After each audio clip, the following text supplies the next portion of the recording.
era el paralelo al texto. Eso no es un contexto.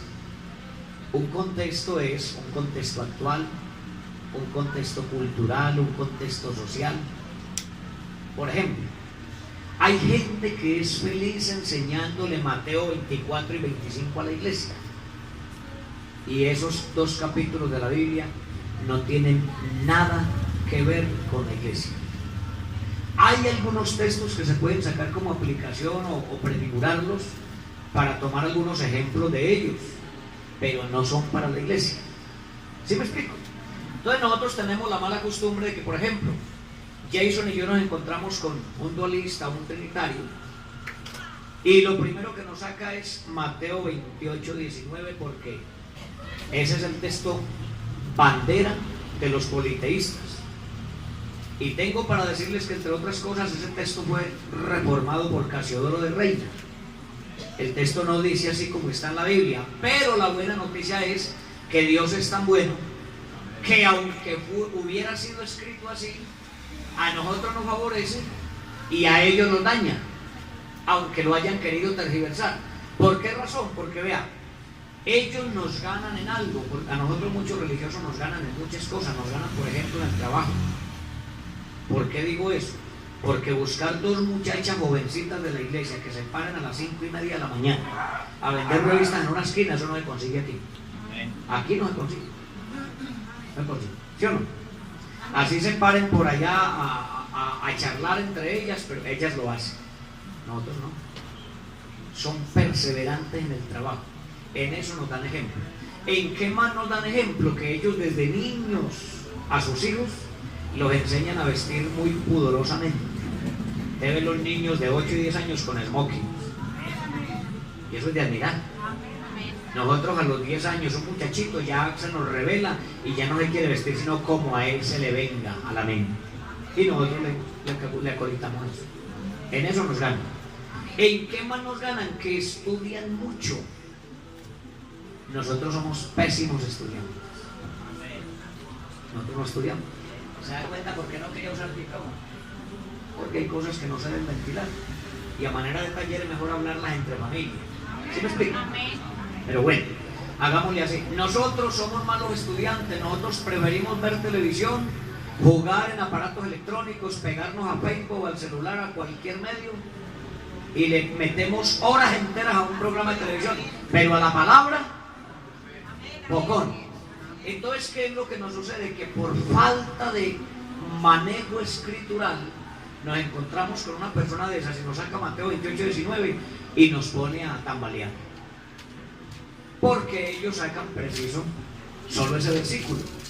No lo entienden. Entonces, ellos tienen una ventaja sobre nosotros, que estudian mucho, escriben muchos libros. Pero mire cómo es Dios. Ellos escriben los libros, nosotros los compramos y los entendemos, y nosotros los compramos y los leemos y los entendemos, y Dios nos da conocimiento a través de la escritura de ellos. Josh McDowell es un escritor trinitario y escribe unos libros, vean, fascinantes. Ha leído de pronto un ejemplar que tiene delgadito que se llama Más que un carpintero. Ese hombre habla como si fuera unicista, pero él no lo entiende. Nosotros lo leemos y a nosotros nos pica la piel, porque nosotros tenemos algo de parte de Dios que se llama, primero, revelación, inspiración e iluminación. Ellos no tienen eso. Entonces dicen que la Trinidad es un misterio. ¿Cuál misterio? Entonces, si es un misterio, ¿para qué la enseñan? Lo que es misterio, ¿para qué se habla de eso? Una cosa es misterio hasta que la abrimos. Por ejemplo, usted coge un sobre con una carta y para usted es un misterio lo que dice ahí hasta que rompe el sobre y automáticamente abre la carta, ya deja de ser un misterio. Para nosotros esto dejó de ser un misterio hace rato, y me apuntaron en la palabra. Deuteronomio 29, 29 dice: las cosas reveladas pertenecen a los hombres y a nuestros hijos, pero las cosas ocultas pertenecen a nuestro Dios.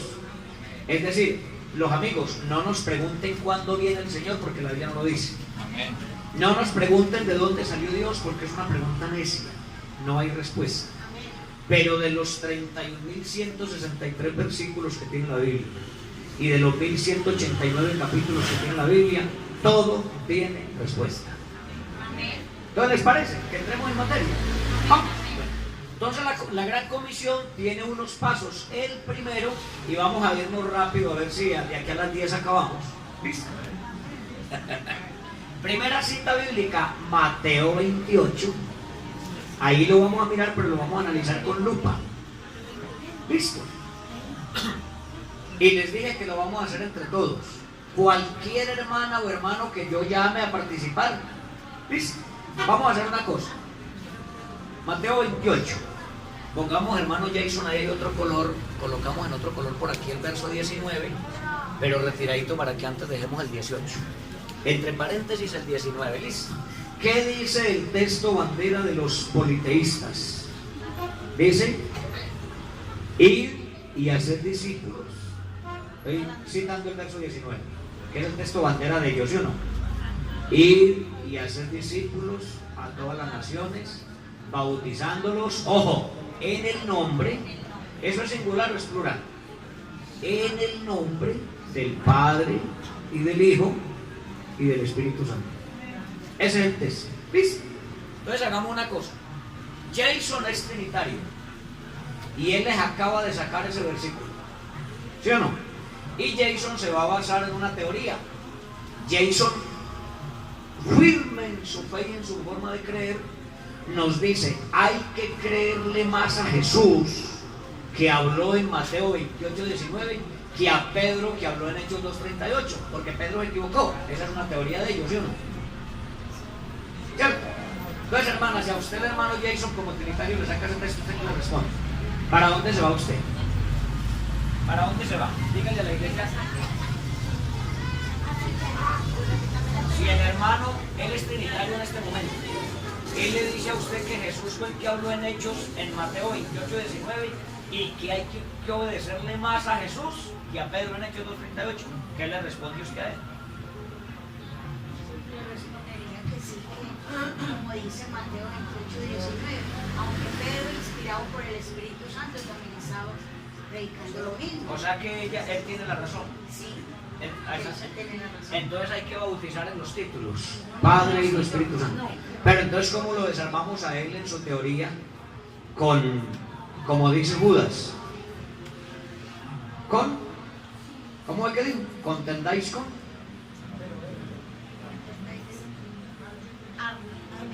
Ardientemente. O sea, con contundencia, con autoridad, veracidad y poder. Entonces nosotros tenemos la costumbre, la mala costumbre, que cuando nos sacan ese versículo, nosotros corremos ¿para dónde? Para Hechos 2:38. ¿Qué dicen ustedes? ¿Es bueno o es malo? No es bueno. Porque formamos ¿qué? Una contienda de la cual solo lo único que hacemos es generar mal ejemplo a los oyentes. Porque se forma el jale y lleve, jale y tire, o tire y jale. Usted presume tener la razón y yo también la tengo. Entonces el trinitario te dice: es que usted está errado, usted está vendado, usted no ha entendido, usted no ha recibido revelación, porque no tiene al Padre, porque niega al Espíritu. Y él se le va a aferrar ahí. Y entonces usted dice: no, yo soy pentecostal y a mí no me mueve nadie. Pero ¿y cómo va a demostrar? ¿Cómo lo demuestra? Entonces hay un error en la doctrina, en la apologética de ellos. Por favor, hermano Jason, antes el verso 18 y después el 20. Ahí está la clave. ¿Se da cuenta? Cuando nosotros analizamos, porque ellos solo miran ese versículo y por eso está en rojo, para que lo analicemos, ¿listo? Ellos solo se plantan en ese texto. Partamos de la base. En ese texto no hay bautismos. Esa es una fórmula de bautismo. Y recuerde esto esta noche: la revelación de Dios es progresiva. ¿Qué es progresiva? Como cuando usted sale al balcón de su casa a las 4:30 de la mañana y se sienta en una silla a esperar que amanezca. ¿Qué va a pasar? Que mientras más rato, más claro, hasta que amanece y ya es de día. Y la revelación y la gran comisión es una cosa progresiva. Ya les voy a mostrar. Vean. El verso 18 dice, habla de la resurrección y dice, Jesús, ¿tiene la Biblia abierta ahí? Abra la Biblia, por favor. Dice el verso 18, Jesús se acercó y les habló diciendo, primera pregunta, ¿quién se acercó? Indiscutible, no fue otro, fue Jesús, ¿sí o no? Entonces Jesús fue el que se acercó. Bueno, ¿qué fue lo que les dijo Jesús? Toda potestad me fue dada en el cielo y en la tierra. ¿Qué significa eso? Lo que Jesús quiere decir es, por haber vencido la muerte, por haber derrotado la muerte, ahora tengo más poder de lo que antes tenía. Vamos a hacer una operación sencillita. ¿Han escuchado ustedes el término antioqueño que dice no vale, cero a la izquierda? Eso es, con todo respeto, eso es lo que las personas de otras denominaciones religiosas no entienden. Encasillan a Dios y creen que Dios tiene derecha e izquierda. Yo le preguntaba a un líder trinitario aquí en Bellavista, en el patio quinto que queda aquí atrás. Yo le preguntaba, pastor, ¿Dios está en el universo o el universo está en Dios? Hasta ahí llegó. ¿Por qué no lo dice? Es sencillo, ¿Dios está en el universo o el universo está en Dios? ¿Ustedes qué dicen? ¿Dios está en el universo, Cristina, o el universo está en Dios? Piensa. ¿Cómo? Obvio, el universo está en Dios. Gracias. Porque Dios lo llena todo. Y Dios creó el universo. Ahora la otra, Dios es espíritu. Un espíritu no tiene forma corpórea, ni carne, ni hueso, ni sangre.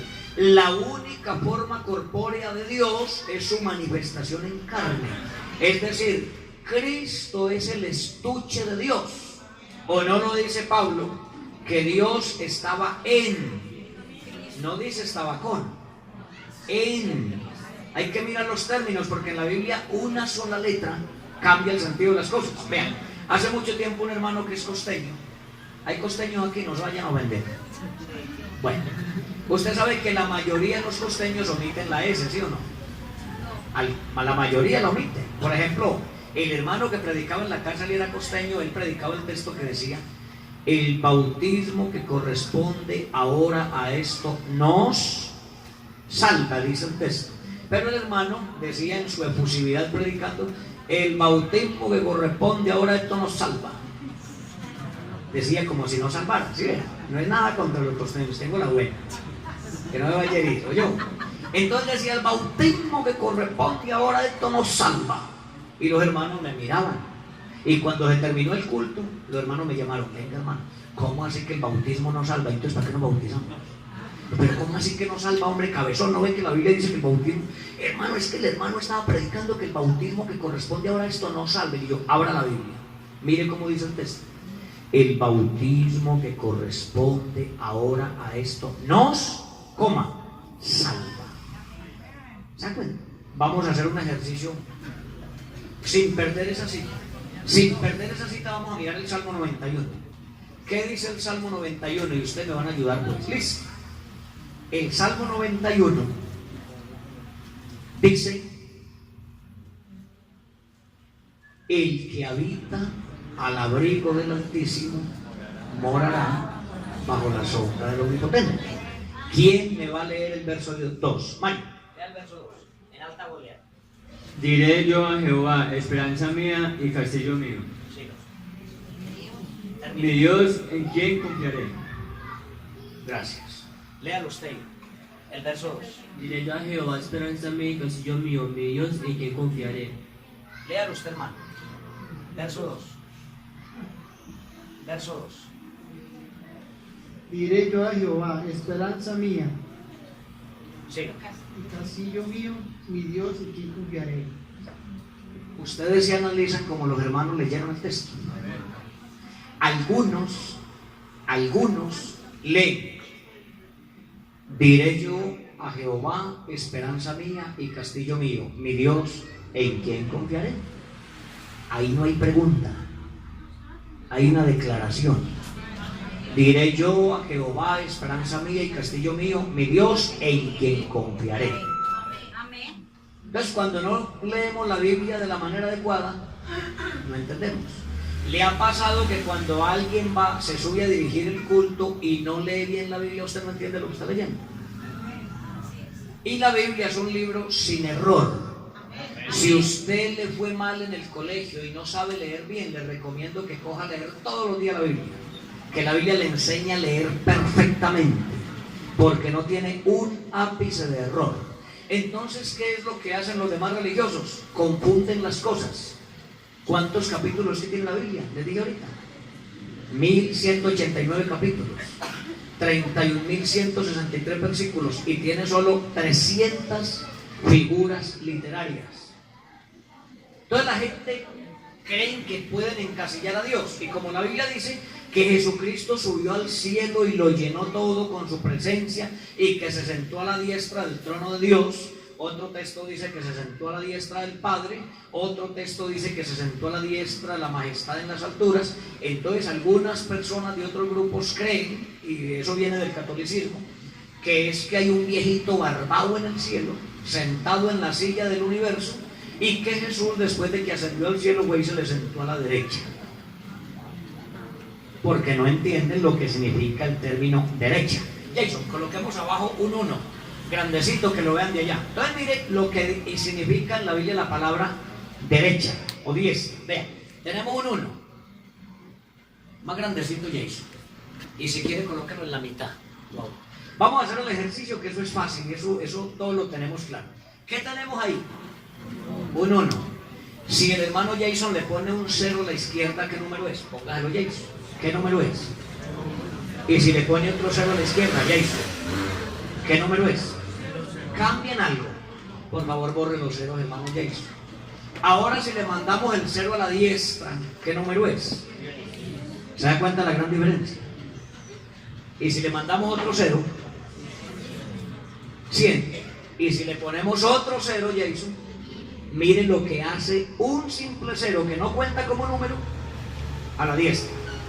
Entonces, cuando la Biblia dice que Jesucristo se sentó a la diestra de Dios, es que Dios tiene derecha.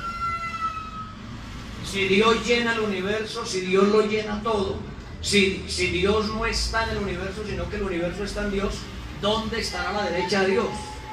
¿Dónde está la diestra de Dios? Entonces, ¿qué es lo que significa la derecha de Dios en la Biblia? Entonces resulta que la derecha de Dios, o cuando usted lea la Biblia, la diestra de Dios, aprendas esto de memoria. La diestra de Dios en la Biblia significa 3 cosas: poder, autoridad y dominio.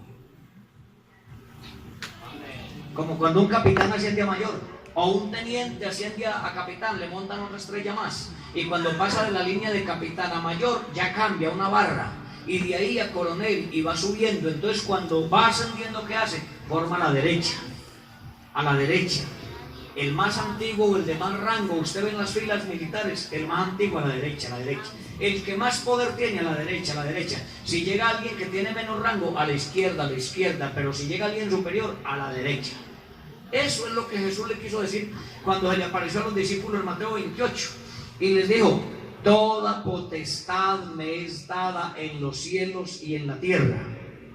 Por tanto, id. Ahí sí viene la fórmula. Por tanto, id y hacer discípulos a todas las naciones, bautizándoles en el nombre del Padre, del Hijo y del Espíritu Santo. El verso 20, enseñándoles, lea el texto conmigo, enseñándoles que guarden todas las cosas que os he mandado.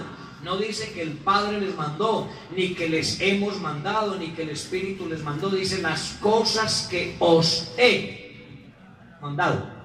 Y luego les dice: y he aquí yo estoy con vosotros todos los días hasta el fin del mundo. Entonces Jesús, yo le dije un día a un pastor trinitario, Jesús es un mentiroso. Entonces, ¿cómo así? Prometió que iba a estar todos los días y se fue.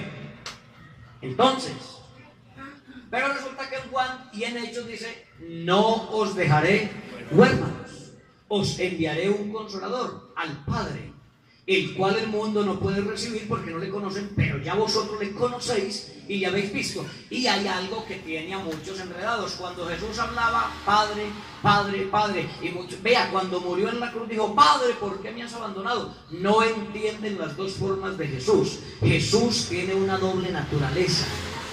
Jesús es tan humano como si no hubiera sido Dios, pero tan Dios como si no hubiera sido hombre. Entonces, como humano se cansó, le dio sueño, lloró, se fatigó, sintió dolor, sintió miedo. Y esa teoría se derriba en un solo versículo. Vea, venga Jason, hermano, qué pena que lo tenga aquí de modelo. Si Jason es mi jefe, si es mi superior, y yo me voy a dirigir a él, ¿cómo debo decir? ¿Jason y yo? ¿O está bien que yo diga yo y Jason? ¿Cómo se debe decir? Primero el superior. Entonces San Juan 10:30, Jesús cometió un error muy grande entonces, porque dijo yo y el Padre. ¿Y quién es el Padre de Jesús? ¿Usted quién es el Padre de Jesús? Díganlo, ¿quién es el Padre de Jesús? No me digan que Dios. Él es, gracias hermano. ¿No dice Mateo capítulo 1, verso 18 al 23, cuando José estaba preocupado porque María, imagínense, José con 43 o 45 años, María con 16, ya se habían casado, porque la Biblia dice que estaban desposados, y desposado quiere decir casado, y lo apuntala, lo respalda la Biblia, porque el ángel cuando le aparece a él le dice, no temas recibir a María, tu mujer. Si le dijo tu mujer era porque ya eran esposos. ¿Qué era lo que pasaba? Que había una costumbre judaica que se casaban por librarse de ir a la guerra y por no pagar algunos impuestos, pero se casaban y se separaban un año, ella para su casa y él para la de él. Ya ellos se habían casado, pero dice que no se habían juntado, y de pronto María le sale con la noticia, José, estoy incinta, y él no la había tocado. Entonces José se enfrenta a dos problemas graves. Primero, se me torció la muchachita, me fue infiel porque yo no la toqué. Segundo, nos van a apedrear a los dos, nos van a linchar, porque la ley decía que había que apedrearlos. Entonces José se acostó y dijo, no, tú no es conmigo, mañana me pierdo de aquí. Dice Mateo 1:18, que estando él dormido le apareció el mismo ángel en sueño y le dijo, José, hijo de David, no temas recibir a María tu mujer, porque lo que en ella es engendrado del Espíritu Santo es. O sea que el Padre de Jesús es el Espíritu Santo, y cuando Jesús habla Padre, Padre, Padre, ¿a quién se está refiriendo? Al Espíritu Santo. Entonces en San Juan 10:30 se tumba todo pensamiento politeísta cuando Jesús dice yo, primero Él y el Padre, que es el Espíritu Santo, uno somos. ¿La cogió? Claro, ¿sí o no? Entonces ese es el problema de encasillar a Dios. Entonces Él prometió que mandaría un consolador y prometió que estaría con nosotros hasta el fin del mundo. ¿Y cómo lo hizo? No les dijo, quedaos aquí en Jerusalén hasta que seáis investidos del poder de lo alto. Ve, aquí yo os enviaré la promesa del Padre. Y a los 10 días el Espíritu Santo. ¿Lo cumplió o no lo cumplió? Pero según la teoría trinitaria, entonces lo cumplió, porque dijo, yo estaré con vosotros todos los días, y lo dijo 3 veces, en Mateo 28, en Marcos 16 y en Lucas 24, y entonces no lo cumplió, pero sí lo cumplió a través de su potencia y la manifestación de su Espíritu Santo.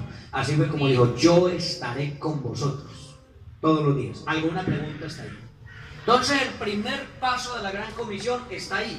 No le tema cuando le saquen Mateo 28, 19, antes de la risa, porque ahí está, díganle no, pero léamelo desde el 18. Vamos a hablar de Mateo 28, 19, listo, perfecto, me encanta, me gusta, pero hablemos desde el 18 y hasta el 20, sáquelo pues.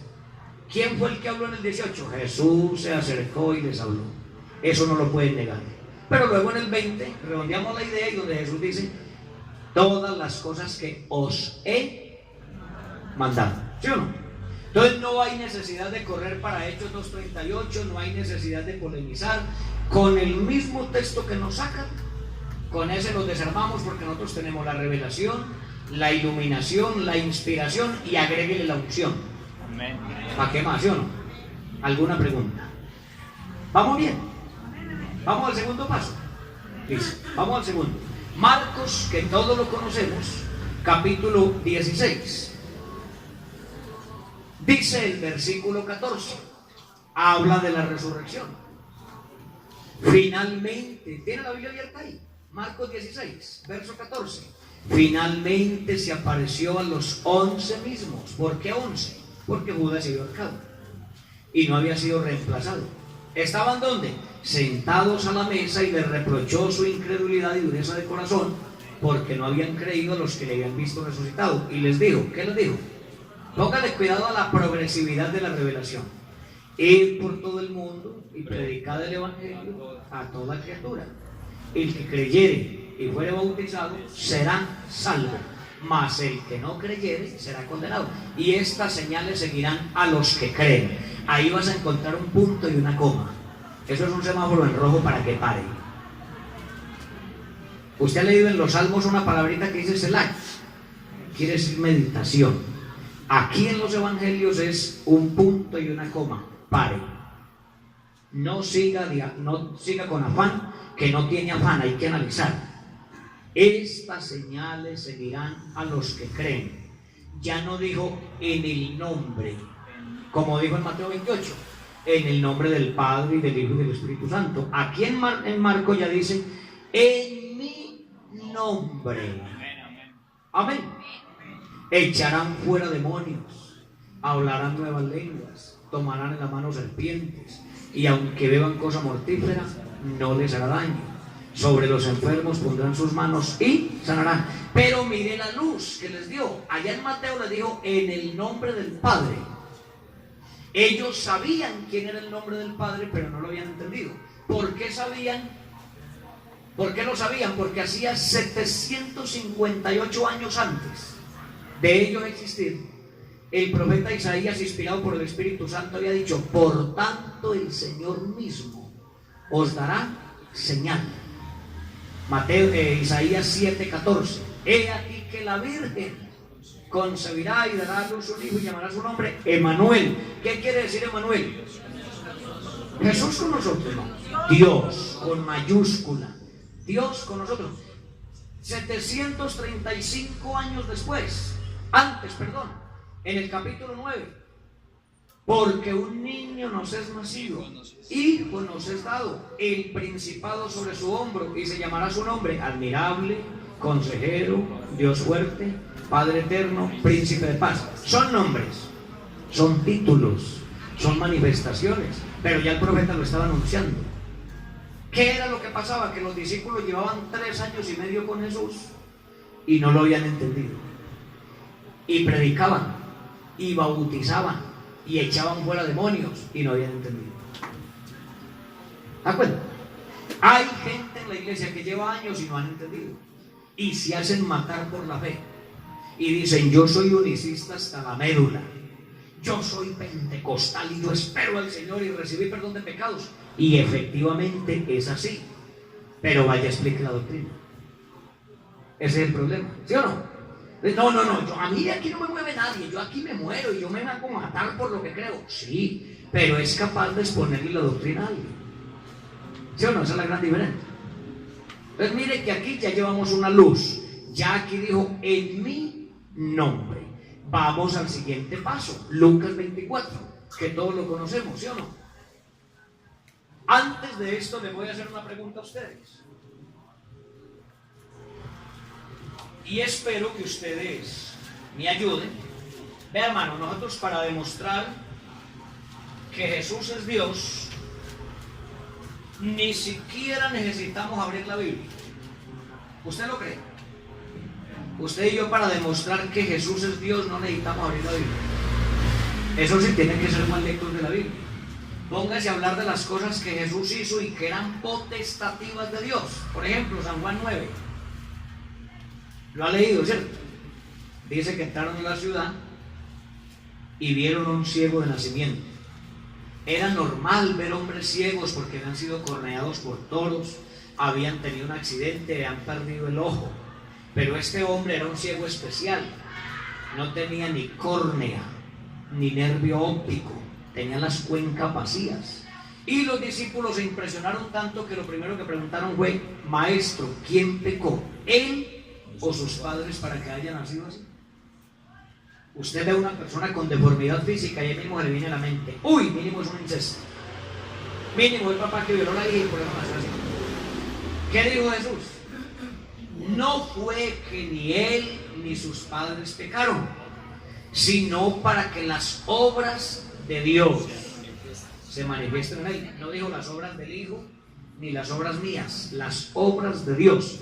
Me es necesario hacer las obras del que me envió mientras el día dura. ¿De acuerdo? Dicho esto, dice que tomó polvo de la tierra, escupió, hizo 2 bolas de tierra y se las colocó en las cuencas del cielo. Ve a lavarte al estanque de Siloé, que traducido significa enviar. ¿Qué hizo Dios ahí? Jesús les dijo, con eso les quiso decir, muchachos, les voy a demostrar que yo soy Dios. Pero ellos no entendieron. Porque el hombre siempre, el hombre ve lo que está aquí delante, no visiona más allá. Nosotros solo reconocemos lo que está al frente, lo que tenemos ahí ya. ¿Se dan cuenta? Pero más allá no somos capaces de desarrollar, porque nuestra mente es finita. La de Dios es infinita. Nosotros venimos a captar eso cuando nos volvemos espirituales. La Biblia dice, las cosas espirituales habrán de discernirse de manera espiritual. ¿Se dan cuenta? Cuando nos metemos en el río de Dios es que nos adelantamos, visionamos las cosas. Ellos no entendieron cuándo había tomado. ¿Por qué les dijo Jesús? Para que las obras de Dios se manifiesten en él. Porque Dios, para lo único que había tomado polvo de la tierra, era para crear al hombre. Ahí repitió y quiso decir, este hombre está incompleto, le falta algo, tan se las puso. Pero ellos no entendieron. Como cuando los judíos le dijeron, muéstranos una prueba de que eres el Mesías. Y él miró para el templo y dijo, ustedes van a derribar el templo de Dios y yo en 3 días lo levantaré. Y ahí mismo ellos miraron el templo que se han demorado 46 años en construir y dijeron, este hombre es un blasfemo.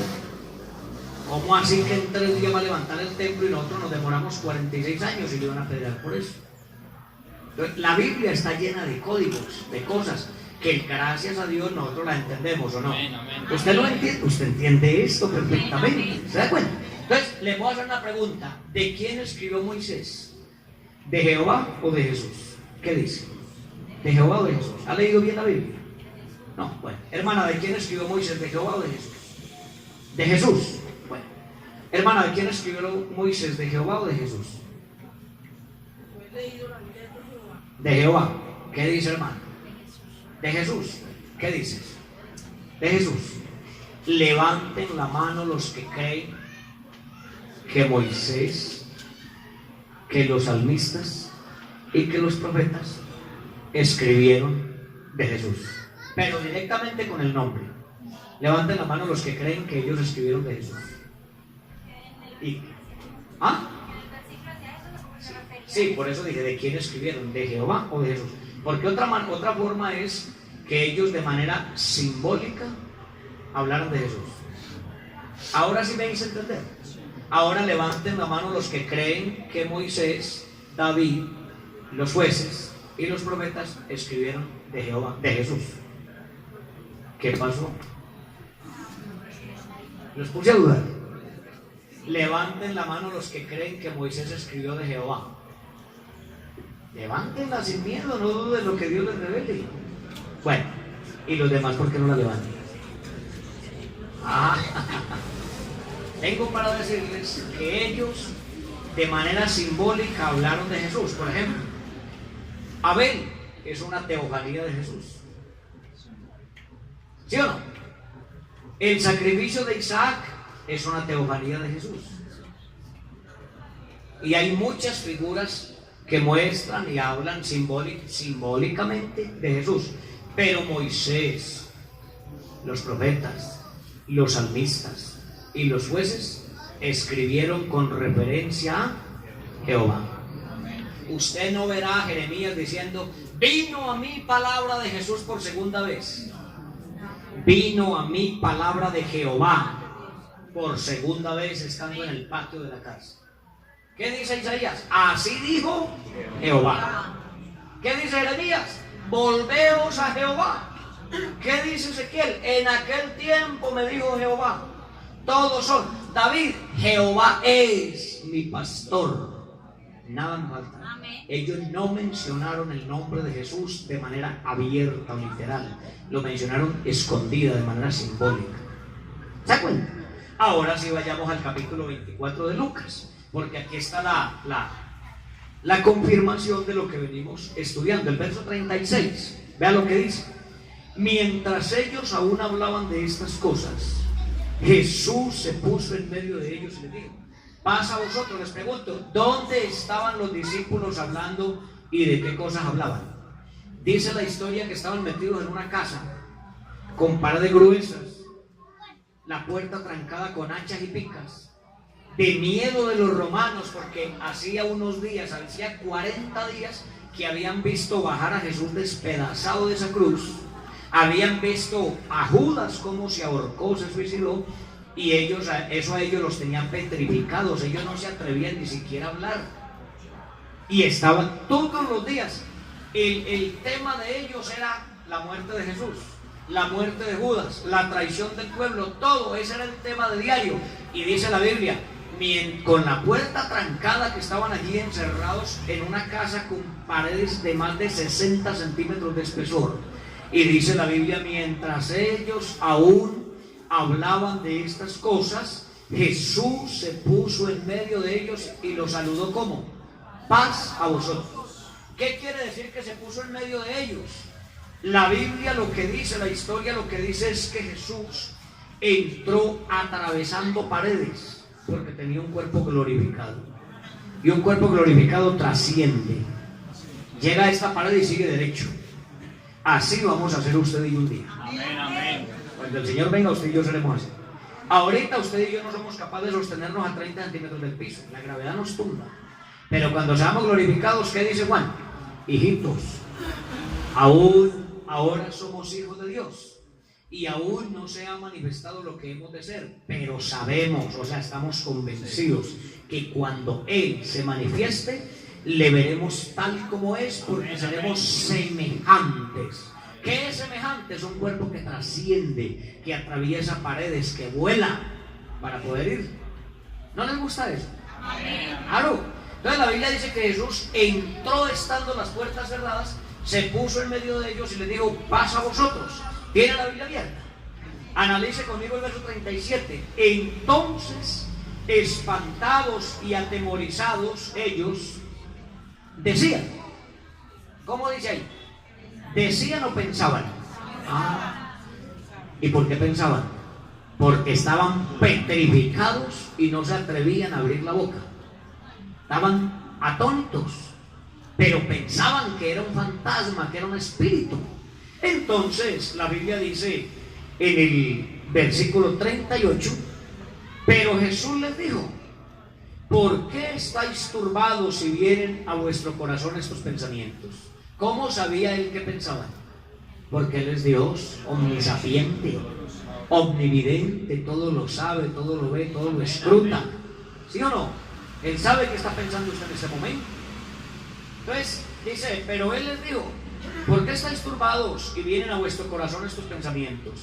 Mirad mis manos y mis pies, que yo mismo soy. Aquí les confirma: palpad y ved, porque un espíritu no tiene carne ni huesos, como veis que yo tengo. Ellos pensaban que era un espíritu, que era un fantasma. Y diciendo esto, les mostró las manos y los pies. Y como todavía ellos de gozo no lo creían y estaban maravillados, les dijo: tenéis, cuando dice la Biblia estaban maravillados, quiere decir estaban aterrorizados, petrificados, terriblemente asustados. Entonces les dijo: tenéis aquí algo de comer. Entonces le dieron parte de un pez asado y un panal de miel. Un espíritu no come. Él les pidió comida para corroborar que era él. Dice que le dieron pez asado y un panal de miel. El verso 42: entonces le dieron parte de un pez asado y un panal de miel, y lo tomó y comió delante de ellos. Versículo 44. Ojo que ahí viene lo bueno. Y les dijo: estas son las palabras que os hablé estando aún con vosotros, que era necesario que se cumpliese todo lo que está escrito de mí en la ley de Moisés, en los profetas y en los salmos. ¿Cómo así? Ellos no hablaron fue de Jehová. Pero ahí le está diciendo el Señor: muchachos, ¿por qué se asombran? Esto era lo que yo les decía cuando predicaba, que era necesario que se cumpliera todo lo que está escrito de mí en la ley de Moisés, en los profetas y en los salmos. ¿Cómo así? Regresemos un instante. ¿Qué está escrito de él allá? Como cordero fue llevado al matadero, como oveja muda delante de sus trasquiladores, enmudeció y no abrió su boca. Por cárcel y por juicio fue quitado. Quiere decir, le hicieron un juicio ilegal e injusto. ¿Qué más dice la Biblia de él? Contar puedo todos mis huesos. Estoy metido entre toros fuertes de Basán. Fui contado entre perros. ¿No dice el Salmo de que eso iba a subir el Señor? Entonces le dice: todo lo que está escrito de mí en la ley de Moisés, en los profetas y en los salmos. Y luego dice: entonces les abrió el entendimiento para que comprendiesen las escrituras. Y les dijo: así estaba escrito y así era necesario. Lo está leyendo. Que el Cristo padeciese, eso quiere decir que muriese, y que resucitase de los muertos al tercer día. ¿Y qué más? Y que se predicase en su nombre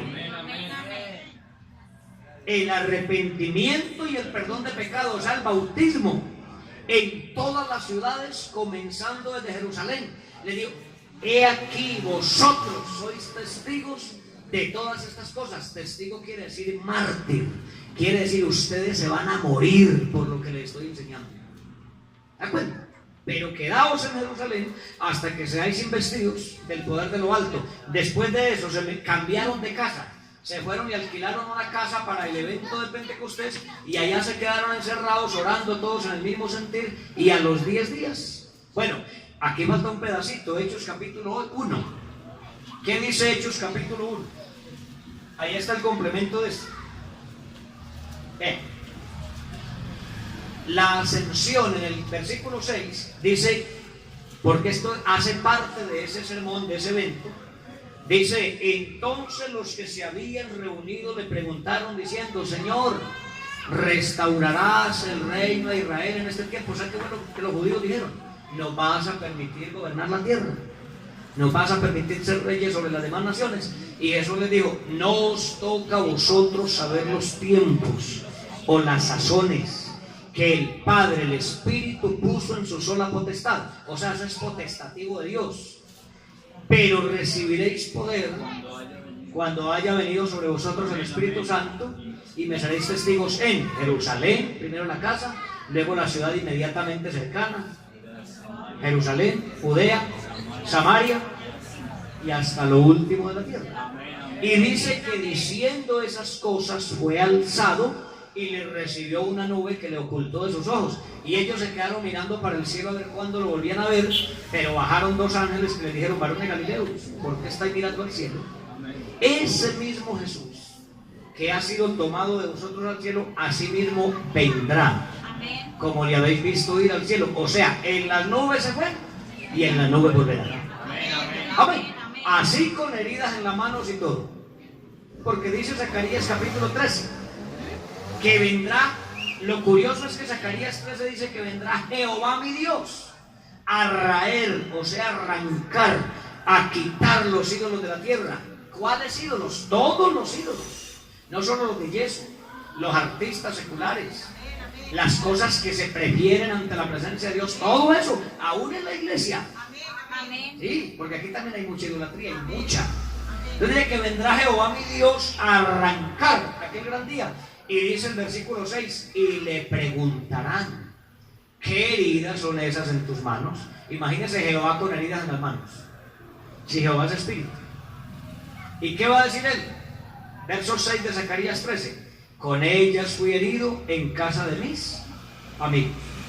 ¿Cómo así que Jehová con heridas en las manos? Entonces algunos dicen: no, es que ustedes interpretan mal el texto. Lea la Biblia, cabezón, dése cuenta lo que está leyendo. La Biblia no tiene pierde, ¿sí o no? Entonces ahí termina esta parte. Pero entonces, y voy a terminar aquí porque son las 8, me da pena con ustedes. Dice el Señor: y me seréis testigos. ¿Qué es lo que significa testigo? Mártir. Testigo es alguien que está dispuesto a morir por la causa que atestigua. ¿Quién era Pedro hasta ahí? Usted nota que el proceso de Jesús en Pedro fue de 2 cambios de nombre. En Mateo 16 Jesús le cambia el nombre a Pedro. Él se llamaba Simón. Dice, bienaventurado eres Simón, hijo de Jonás. Simón quiere decir palmera debilitada por el viento. Por eso Pedro todo lo quería arreglar a golpes y a machete. ¿Te das cuenta? Era un pobre débil. Pero Jesús le cambia el nombre y yo a ti te digo que tú eres Pedro. Pedro quiere decir roca de combate, roca de lanzar, roca pequeña. ¿Qué fue lo que David tomó del arroyo para matar al gigante? 5 rocas lisas. En eso se convirtió Pedro ahí. Pero a Pedro le faltaba un proceso. Pedro era muy impulsivo. Y en el capítulo 1 de Juan usted lee que el Señor le dijo a Pedro otra vez, tú serás llamado Cefas, que viene de la raíz griega cefalía, que quiere decir cerebro, hombre de ojos abiertos, pastor de la iglesia. A eso se refiere el término Cefas, hombre de ojos abiertos. Si relacionamos esto con lo que el padre de David dijo, Salomón, dijo, sé diligente en conocer el estado de tus. Oigan, por eso es que el pastor debe ser el primero en llegar a orar al culto. No debe haber nadie en la iglesia cuando el pastor esté orando. Porque cuando la iglesia comience a llegar, el pastor debe estar de pie, analizando, mirando a cada oveja. Y el pastor debe de saber cuándo Jason viene con problemas, cuándo el tecladista viene con problemas, cuándo la hermana viene con problemas, y llamarla, hermana, venga, ¿cómo está? ¿Cómo le ha ido? ¿Qué ha pasado? Siéntese, tiene lo que decir. ¿Cómo va su trabajo? ¿Cómo va la familia? Por eso David, el hijo de Salomón, dice, Jehová es mi pastor. ¿Qué hacía el pastor oriental con los...? Bueno, no voy a hablar del Salmo 23, es un medio toquecito. El pastor oriental se sentaba todas las tardes, era de diario, no podía dejar pasar un solo día que no lo hiciera, porque se trataba de la vida de sus ovejas. Y el pastor se relaciona con este dedo donde va la argolla de matrimonio, porque el pastor debe de ofrendar la vida por las ovejas, si le toca. Entonces no podía dejar pasar un día sin que se sentara una piedra en la mitad del aprisco y empezaba con una flauta a tocar una música suave, suave, y las ovejas venían cuando escuchaban la música, se amontonaban alrededor y doblaban las manitos y se dormían ahí escuchando la música. Cuando todas se dormían ahí, el pastor guardaba la flauta y comenzaba a revisarle las fosas nasales a una por una, porque la oveja en el día, mientras peregrinaba y caminaba por los caminos y los pastizales, metía las narices en rastrojos buscando travesuras, porque la oveja es caracterizada como un animal torpe, y metía las narices donde no debía, y habían unos gusanos largos como espaguetis llamados larvas, que se le introducían por las fosas nasales y se quedaban por allá, y en la noche empezaban a caminar cuando la oveja dormía, iban a dar al cerebro y mataban la oveja. Entonces, ¿qué tenía que hacer el pastor? Llenarse sus dedos de aceite para no herir la fosa nasal de la oveja y empezar a escarbarle y jalarle todas esas larvas para que esas larvas no le mataran la oveja. ¿Eso qué significa? Que nosotros a veces nos metemos en muchos problemas porque somos felices metiendo la nariz donde no debemos, por imprudencias, por comentarios, por acciones. Entonces el hermano comete un error contra la hermana y entonces ya viene a la iglesia como enfermo, cabizbajo, y el pastor debe detectar eso. Sé diligente en conocer. Ustedes como líderes que ayudan aquí deben de aprender a conocer a las visitas. Esta señora hoy no vino igual, no estaba efusiva en el culto como siempre. Algo le pasa, vaya, sáquele las larvas, hermano, porque el diablo le está metiendo larvas en las narices y se la lleva y la mata, la tira al mundo. Entonces esa era la función. Por eso el Señor tuvo que preparar a Pedro de esa forma. ¿Se da cuenta? Pero resulta que el día de Pentecostés, entonces me gusta, y aquí sí termino, les prometo, Dice la Biblia que Pedro, que era un cobarde, una palmera debilitada por el viento, que antes estaba ya arrumado en un rincón de una casa, y dicen los que saben de historia que hablaban pacitico.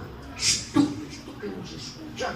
Si pasa un romano y nos escucha y se da cuenta que estamos aquí, nos llevan al Gólgota, hombre, cállese.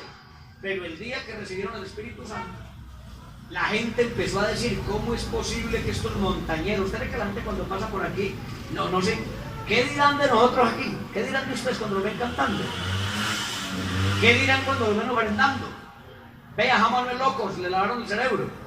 Allá empezaron a decir: ¿cómo es posible que todos estos montañeros ordinarios del vulgo, pescadores, que nunca han salido de estas aldeas, estén hablando las lenguas que nosotros tuvimos que ir al exterior a aprender a hablar?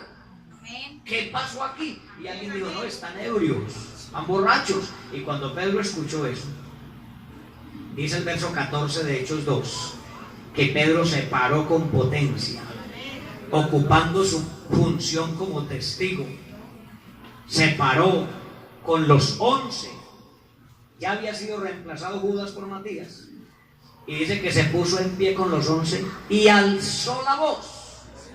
Note que hace unos días atrás hablaban, pero allí en público, en plena calle, alzó la voz y llamó la atención de todos los presentes, los que pasaban por la calle, y dijo: esto sea notorio y oír mis palabras. Pongan mi atención porque voy a hablar. Eso hace un testigo. Ponerse de pie era la función del testigo. Los doctores hablaban de sentados, los rabinos hablaban sentados, esa gente importante hablaba sentado, pero los que se ponían de pie para hablar eran los testigos. Y Pedro se puso en pie y los 11 se pararon con él. ¿Qué se equivocaron? Diablo mentiroso, nombre lleno del Espíritu Santo. ¿Por qué nadie lo reprendió? Usted sabe lo que pasaba cuando alguien de ellos se equivocaba. Pregúntenle a Pedro el regaño que le metió Pablo por un error que cometió por ahí en Gálatas. ¿Se acuerdan? Ahí no hubo margen de error.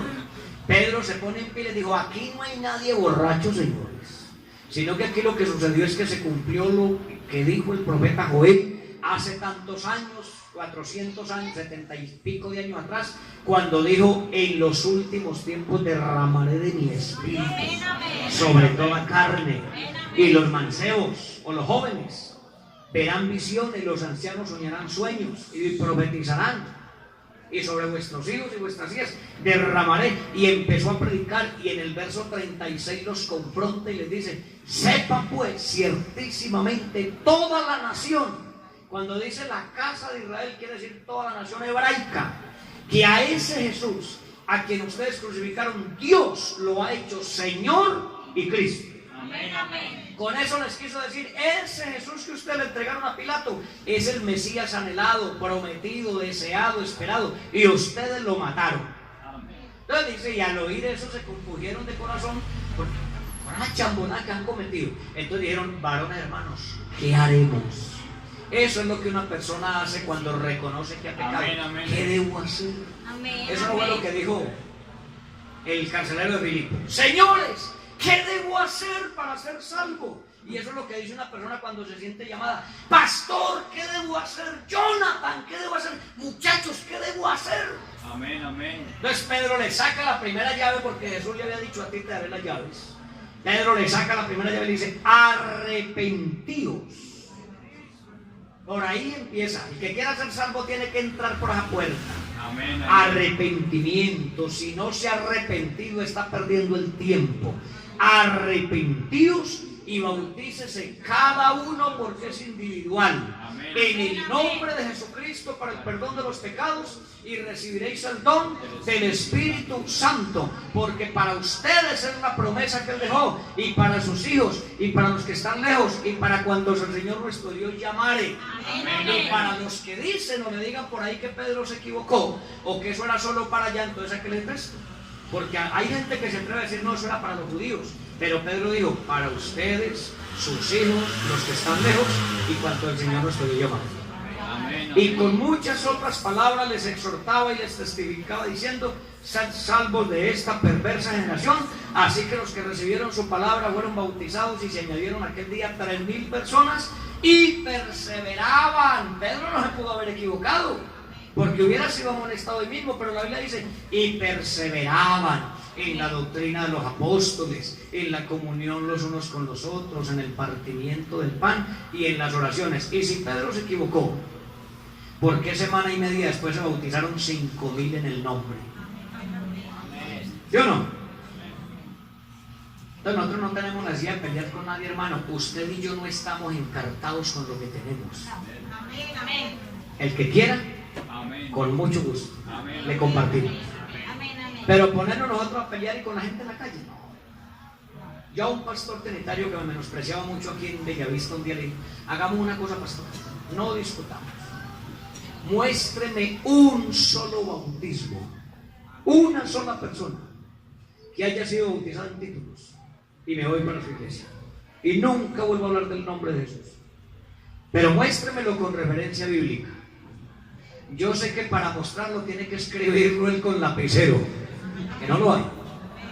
Pero si a nosotros nos dicen que mostremos bautizados en el nombre de Jesús, aquí sacamos más de 20,000. La historia de la iglesia en los Hechos, ahí nada más hasta el capítulo 10 llevamos como unos 12,000.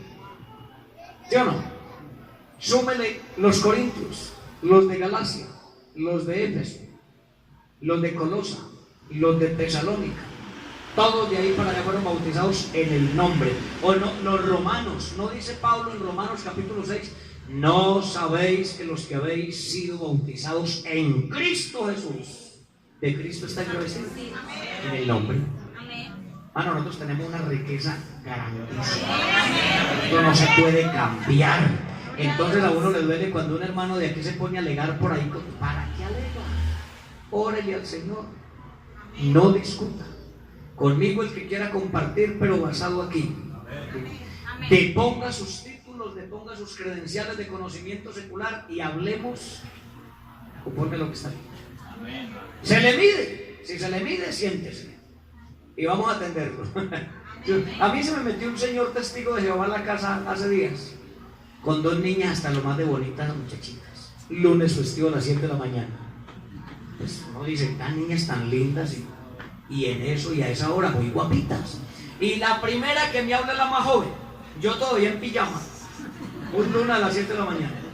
Y me tocan y testigos de Jehová. Buenos días. Y la niña toda, yo sé que a los testigos de Jehová les enseñan a manipular a los demás, incluso en la forma de sentarse. Si usted deja acomodar a una muchacha de esas en la sala de su casa, desde la mera forma como se sienta, la domina. Sus ademanes, su forma de hablar, porque esa doctrina es una monarquía, es una dictadura. No dejan que usted hable. Ellos, la misión de ellos es neutralizar el mensaje que usted vaya a hablar. Por eso cambian los textos de la Biblia, que hablan del infierno, del arrebatamiento. Quitan el texto donde dice, y le era necesario soltarles uno en cada fiesta, hablando de Barrabás, para negar la doctrina de la sustitución. Eso es una artimaña diabólica. Entonces la forma de hablar a usted lo... Entonces la niña me acomoda y me dice, ay, qué casa tan linda, se nota que ustedes son muy organizados. Y yo, ay, se hace lo que se puede. Me miran los libros y me dicen, hey, usted tiene buenos libros, como que le gusta leer. Y yo le dije, por ahí de vez en cuando me leo 1 o 2 hojitas de un libro, pues, por ahí. Y tiene la Biblia, señor. Y yo, sí tengo una Biblia, pero hay un problema. ¿Cuál, señor? Que yo no la entiendo muy bien, pero usted vino a enseñármela. Perfecto, señor, entonces vengo a que hablemos del reino. Y yo, listo, me acomodo, se acomoda la otra allá, el señor se acomoda y abre su maletín. Y le digo yo, ¿de cuál reino quiere que hablemos, señorita? ¿Cómo así? Sí, porque hay muchos reinos. Está el reino de Jesucristo, el reino de Dios, el reino de los cielos, el reino de los judíos, está el reino universal de Cristo, está el reino del anticristo, está el reino de las tinieblas, está el reino animal, el reino vegetal. ¿De cuál vamos a hablar? Ella mira a la otra y como quien dice, esto se complicó. ¿De cuál vamos a hablar? El Señor mira el reloj y dice: hombre, caballero, qué pena con usted, como está de buena la charla, pero acabo de caer en cuenta que tenemos una cita en la torre de al lado. Y yo: no, pero ¿cómo se va a ir si esto apenas se va a poner bueno? No, otro día volvemos.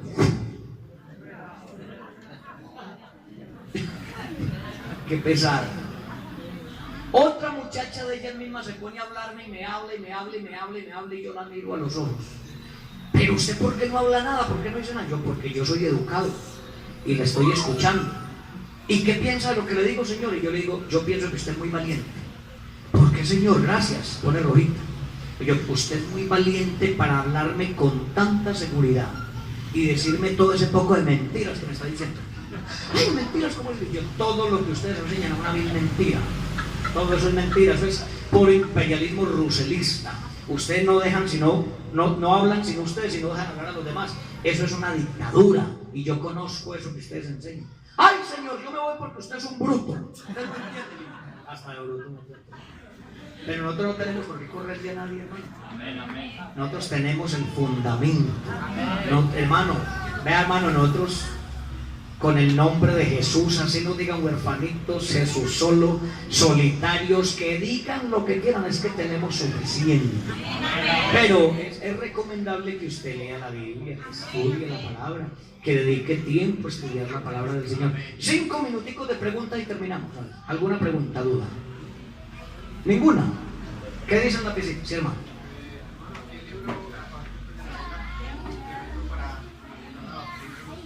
Hermano, vea, la verdad, lo que pasa es que nosotros somos muy escépticos. Entonces en la iglesia hay gente que dice: no vaya a leer libros de los trinitarios que se enredan. Lea, de todo eso aprende. Hay varios libros de doctrina. Por ejemplo, Eliseo Duarte tiene libros buenos de doctrina del nombre. El hermano Álvaro Torres también tiene libros buenos. Pero hay unos libros de trinitarios que, aunque ellos no tienen la revelación del nombre, pero escriben como si fueran Moisés. Les recomiendo leer Josh McDowell. Son libros delgaditos, pero vean, enriquece. Hay un libro que se llama Predicando con Frescura, un necesito más o menos bueno para leer.